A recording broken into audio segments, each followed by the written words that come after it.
Welcome to the AM Coffee Podcast, where we talk to fascinating people whose stories you won't hear on the evening news. Now, here's your host, Mike Summers.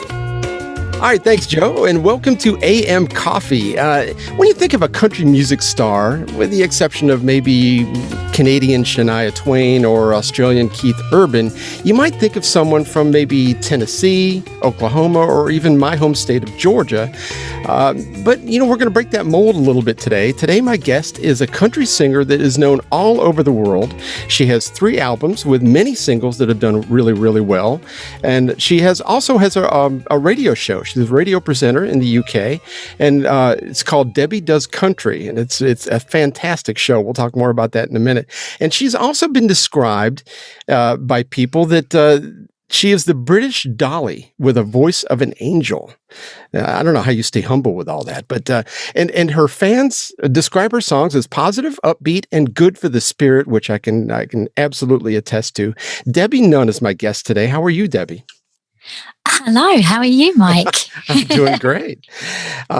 Debbie Nunn is a fantastic singer, and a lot of Americans may not have heard of her, but because you may not have that on the local country station very often, but she is very well known.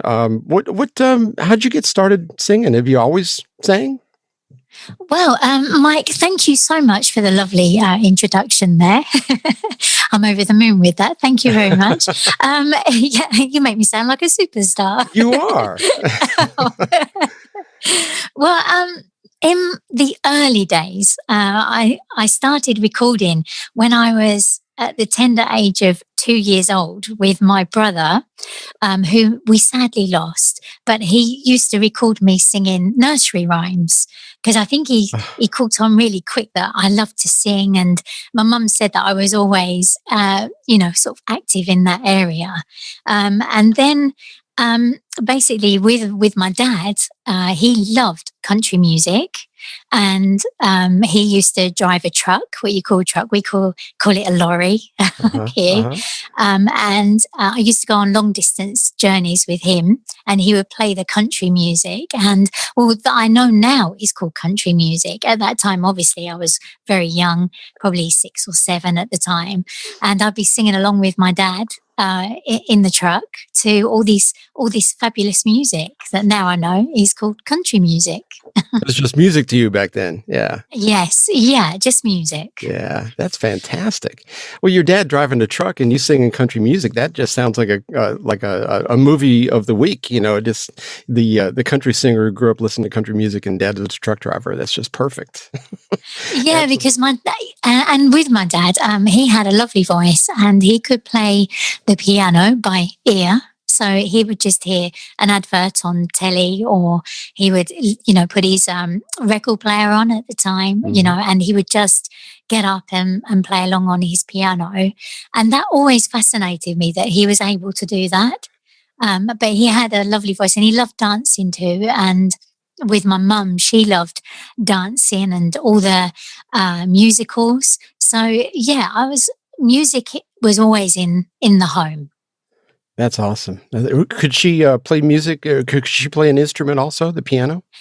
No, not my mum, but she loved, she introduced me to Patsy Cline and introduced me to all the musical, the movies and things like that. But when she was younger, my mum, she would collect all the autographs from the famous film stars.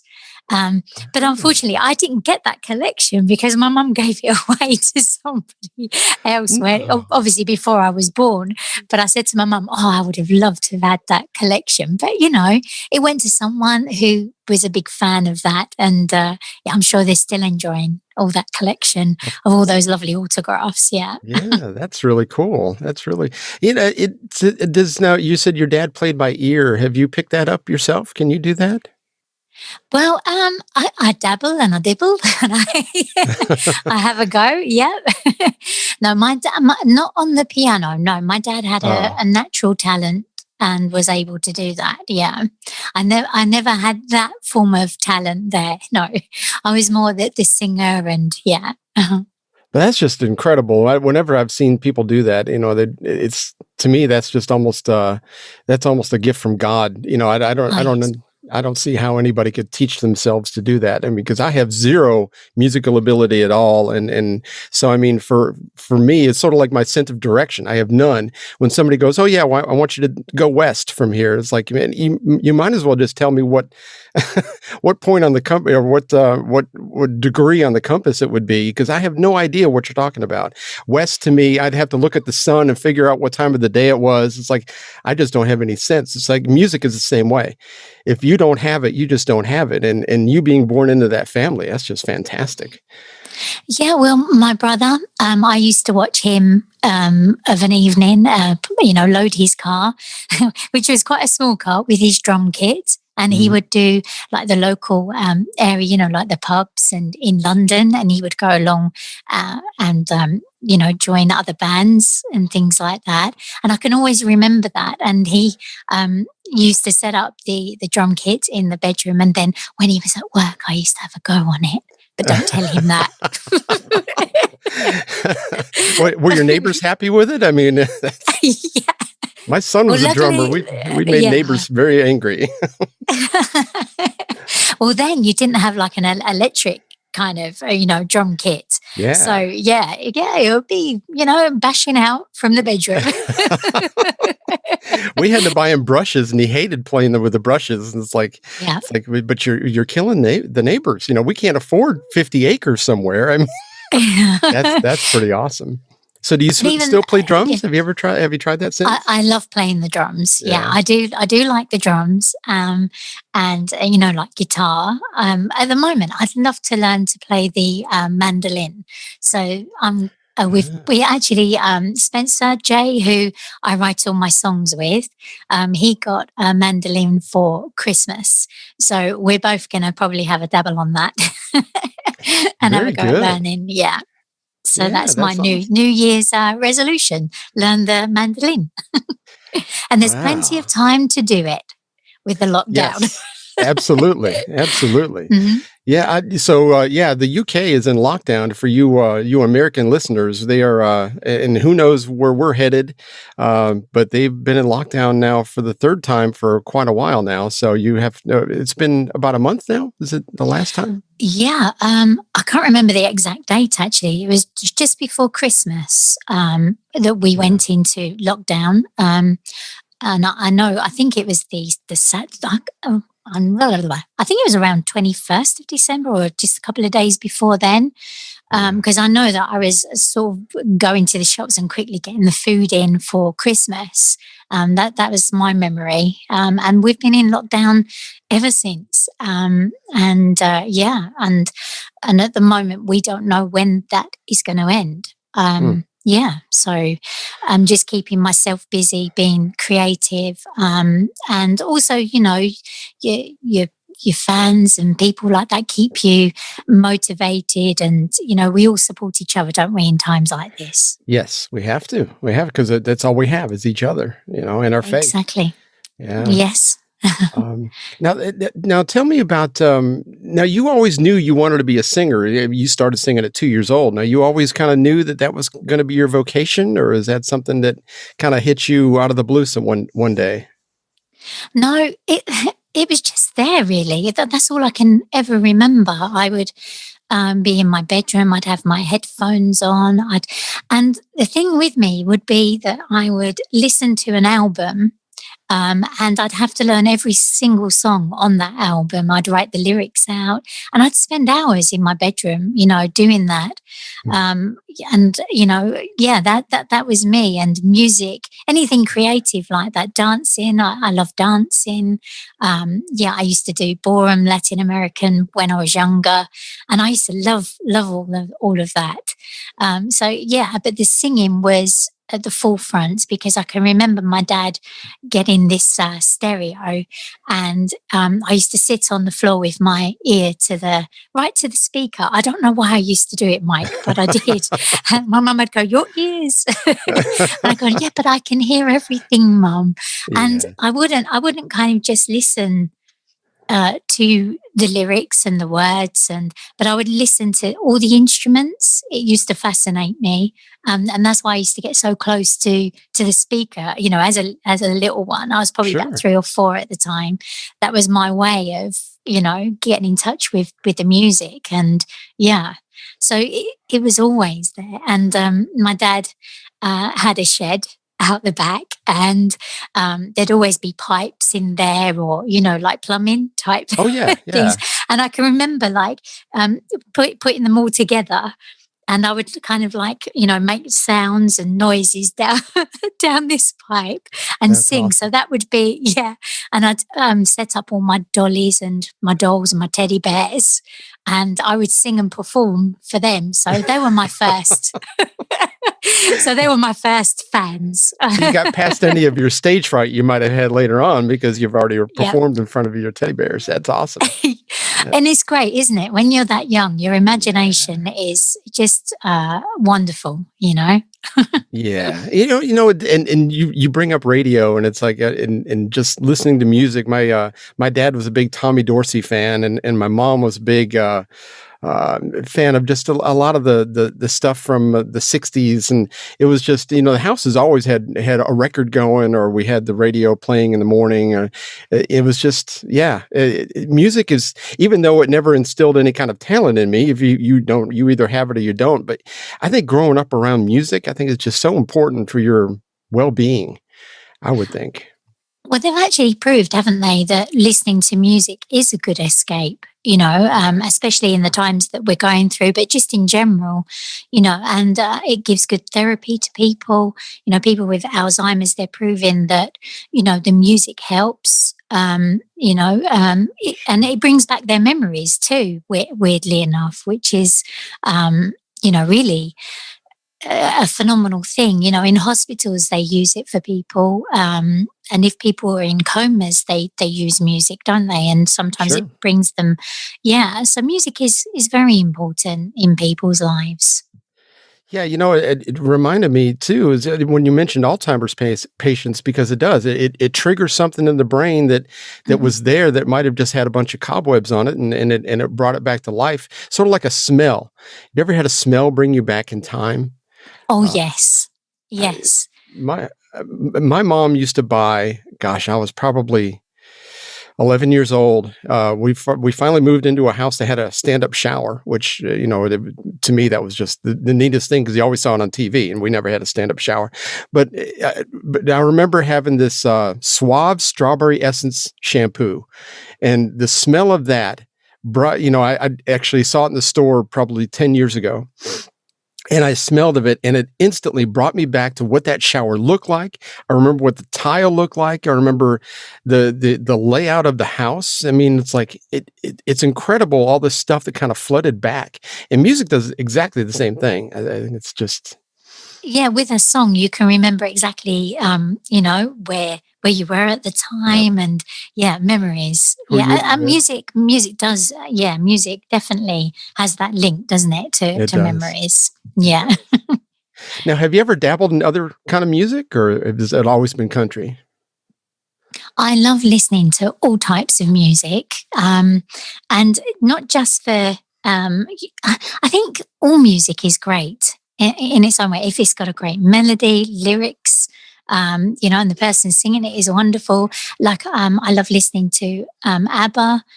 Elvis, I love all of Hmm. Elvis' voice, and I love listening to the vocal techniques. And I don't think you can close yourself down. I think it's important to listen to all types of music. And but by doing that, I think it gives you the inspiration as well. Mm. No, Yeah. you're right. So yeah, no, I listen to all types of music. Um, I wouldn't say I'm a jazz listener. I do like my, rock and roll, or a good rock tune, like Bon Jovi, or, Hmm. I'm quite varied, or like a Madonna tune, more her older stuff, like a Papa Yeah. Don't Preach, or like a Right. prayer, Right. Hmm. you know, because they stand the test of time, don't they? A They lot of that sure do. music, Elton John, the Beatles, they're fabulous. Fleetwood Mac. There's so many great artists and great music out there. But for me, country is where I lie for the sentimental lyrics and just the music. I love listening to country music. Who are some of your and I completely agree with music. Now, there's a few genres I'm not really a fan of, like a lot of the rap and the hip hop and stuff. It's just, I'm just an old white guy, so I don't think it's really going to work out too well for me, absorbing that very well. But I do like, I love country. I like the old, right. And I think you mentioned it with the Beatles and Elvis and some of that stuff. And when Elvis was alive, my parents weren't a big fan, and I can't say that I'm necessarily a huge fan, but it's one of those things that once he died, it's like the music almost changed in my head. It's like it became a classic thing, a part of culture, a part of, I don't know. It's just a part of history now, and it's different. When I hear it now, it's sort of like it brings a little bit of a smile to my heart, as opposed to what it did back in 1976 before he died. That it's like it's just Elvis. It was in the dollar bin at the Kmart, so nobody really cared at that point. But it's very interesting how music does that, and you made some excellent points with I think when you can hear a song probably thousands of times, and even if you heard it again today, you would still turn it up and sing along. And to me, that's just, and that brings people together. But, before all the Corona stuff, my wife and I used to like going on cruises, and we've been on a couple of Caribbean cruises, and on Carnival, which we go with the cheaper cruise line because we're just cheap. But every night when you're at sea, they have like this party I don't know. Have you been on a cruise? I have, yes. I've worked on cruises, singing on a cruise ship, yes. Well, they have this on Carnival. They have this party when you're at sea, and it's one night is the '80s night, the other one is like a classic rock night, which it all ends up being very similar. But every time I've been on a cruise, they always play Journey, "Don't Stop Believin'," and it's like and the cruise director standing up on the bar, dancing around and getting people kind of excited, and in the atrium you have like 7 floors of people above you, and if you're down on the main floor, and it's like there's probably over 1,000 people all together singing this one song that has kind of like become, for America anyway, it's like one of those classic rock songs that everybody knows and everybody likes, which is kind of unique. Most people have dislikes about things, but that's one of those songs. And so it's like I've probably heard that song since it came out in 1981, and it's like I've had to have heard it over 1,000 times. And it's still one of those songs that kind of get you motivated and get you wanting to sing, even if you can't sing like myself. So, and that's the thing, isn't it? With music, it brings people together, it's surprising how. And that person must be really, really happy for writing that song. Yeah. Oh yeah. It's like a Christmas song that's there every year. No one gets bored of it, and it must be fantastic to write a classic like that and hear people singing it back to you. And that's the lovely thing about performing, is that when you are singing a song and you've got people singing it back to you, the song that you've written, it's a wonderful feeling. Absolutely. It's got to be. Yeah, it's got to be, isn't it? Well, I mean, you probably have, some of those songs. I'm sure you've gotten some beautiful mail from people about some of your music. Yeah, Bubbles, when I released that one, like you say, it went worldwide and it's been played on a lot of radio stations, as with our music now. Mm-hmm. It's quite amazing, really, to know that. And I'll tell you a little story, actually, how I ended up actually going to Nashville. I was in London, and to earn, your money that you do, you work with various bands, and I was a dep. And I would go in and sing with big bands and things like that, big functions. And I was singing away, and this lady came up, and she was an American lady with her husband. And she says, "I know you. I know your voice from somewhere. I've heard your voice before." I was like, "Oh, okay." And she said, there's this girl and she's called Debbie Nunn and she's from the UK. And I heard her being played. Is it one of the lobster restaurants in America? Is it called Lobster or something? There's Red loads Lobster? of Red Lobster, that's it. Yeah. And she said, oh, and we hear it. And I said, that's me. And because I'm here in the UK, you don't actually, realize what's going on the other side of the world. And she said, oh, you should come home, which obviously for her is, United States. And I said, oh, okay. And it kind of gave me that inspiration as well to go to Nashville, because I thought, I'm going to do it. I'm just going to go and see what's out there for me. And it's the best thing that I ever did. And I loved every minute of it because I was invited to sing at the, the famous cafe.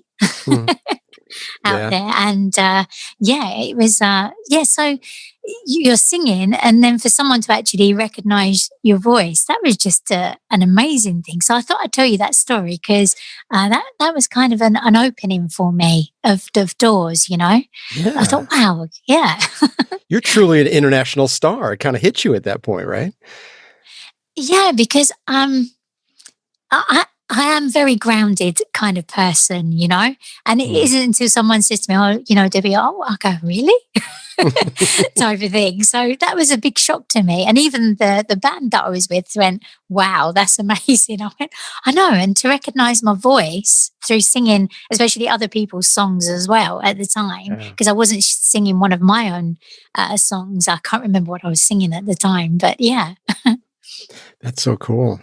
My nephew lives up in Nashville, and we've been a couple of times, and I love walking down through the downtown area because even during the day, every other store is a bar that has somebody singing in it, and you just never know who the next big star is going to be that's there because they're chasing their dreams. And it's almost palpable that you can feel these people just, they're getting a hold of their desires and their dreams of making it big one day. And man, some of those people are just absolutely the most talented people. And they just never end up in the right place at the right time. And it's really kind of sad. It's, my son is a very good musician. It's one of those things that he just didn't end up with the right people at the right time.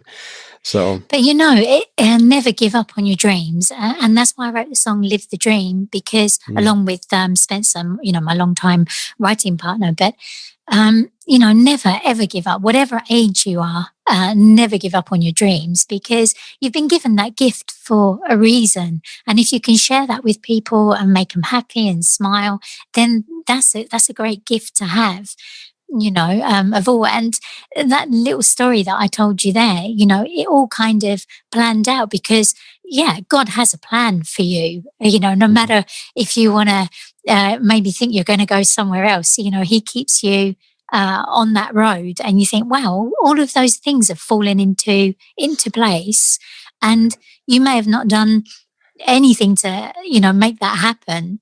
For example, when I decided I got my flight ticket, I thought, right, I'm going to Nashville, that's it, I'm going.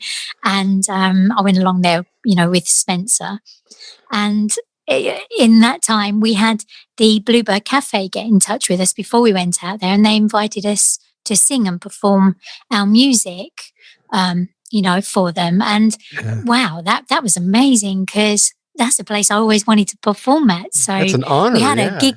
I know, yeah. And a lot of the time you have to queue outside, so that was a special moment. And I can remember, like you say, when you walk down Nashville, everybody there has got a guitar, and everybody can sing, and the talent is amazing. But even so, never feel that you can't do it.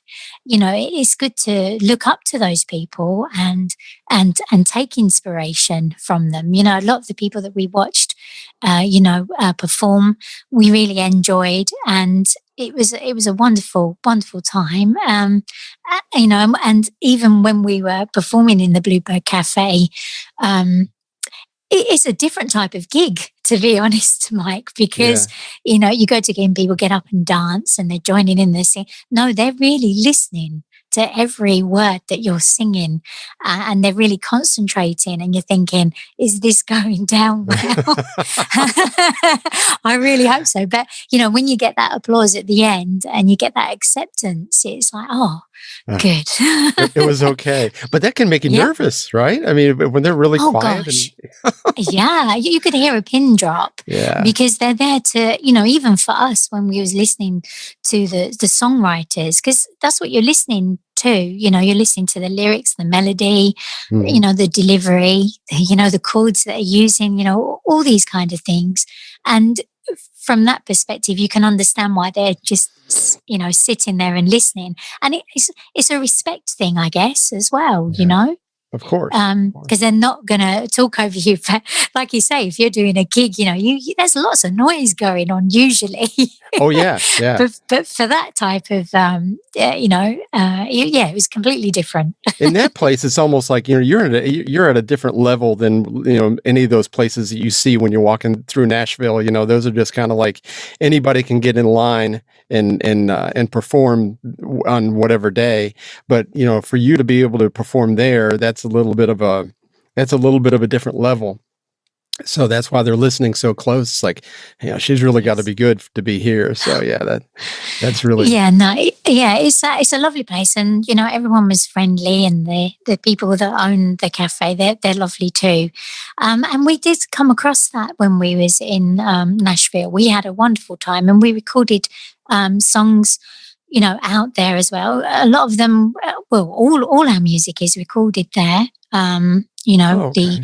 Here For You, the album, was recorded out there in Nashville. And also Rainbows, Chasing Rainbows, the new EP, which some people call album. So, yeah. Yeah. But we recorded it out there and had a great time doing that. That's fantastic. Nashville's just a very special place. Absolutely. I was just gonna say you had mentioned something earlier that I was gonna.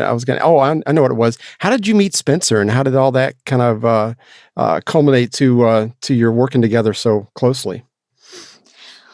Right. Well, we met in the Caribbean. And that's like yourself, you say you used to go, on cruise ships when we were allowed to. Yeah. And we met on a cruise ship. And I was performing, I was a visiting act. So I'd be on there for, say, a week or so and then home again. And we met out there and we got chatting, and Spencer was doing the sound, for in the theatre.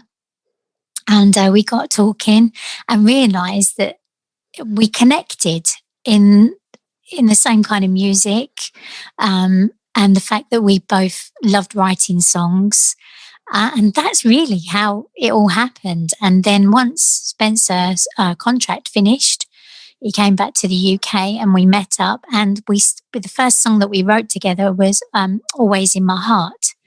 And that was kind of a tester, I guess, to see, how we connected and how things worked. And then we ended up with an album.